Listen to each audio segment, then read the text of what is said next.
মহান আল্লাহ পাকের নৈকট্য লাভ করাই হলো হাকিকতে কোরবানি।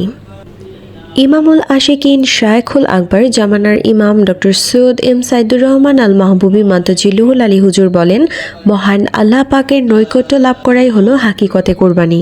আমরা যদি সঠিক নিয়মে কোরবানি সম্পন্ন করতে পারি তবে সারা বছরই আল্লাহ তাআলার অপরিসীম রহমত ও বরকত লাভ করতে পারব। তিনি ২৮শে মে পবিত্র ঈদ উল আজহার নামাজে অংশগ্রহণের জন্য রাজধানী ঢাকার মিরপুর স্টেডিয়াম সংলগ্ন ইন্টারন্যাশনাল আশিকে রাসূল অর্গানাইজেশনের সদর দপ্তর মিরপুর দরবার শরীফে সমবেত আশিকে রাসূলদের উদ্দেশ্যে এই মূল্যবান বাণী মোবারক প্রদান করেন। ঈদের জামাতে অংশ নিতে ভোর হতেই ঢাকার বিভিন্ন এলাকার আশিকে রাসূলরা মিরপুর দরবার শরীফে সমবেত হতে শুরু করেন। সকাল ৬টায় পবিত্র কোরআন তেলাওয়াতের পর অনুষ্ঠিত হয় মিলাদ মাহফিল। এরপর পবিত্র ঈদ উল আজহার গুরুত্ব ও তাৎপর্য তুলে ধরে সংক্ষিপ্ত আলোচনা করেন মিরপুর দরবার শরীফের মহাপরিচালক প্রফেসর ডক্টর সৈয়দ এ.এফ.এম. বরকতে খুদা মাদ্দাজিল্লুহুল আলী হুজুর ও উপমহাপরিচালক পিএইচডি স্কলার সৈয়দ এ.এফ.এম. রহমতে খুদা মাদ্দাজিল্লুহুল আলী হুজুর।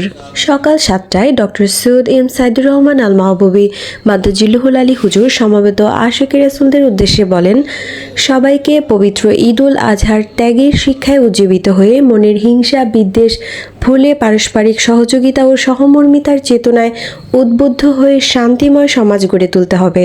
ঈদের নামাজের পর আশিকে রাসূল ভাইরা শায়খুল আকবরের সাথে এবং বোনেরা কুতুবুল আকতাবের সাথে সাক্ষাৎ করে শ্রদ্ধা নিবেদন করেন।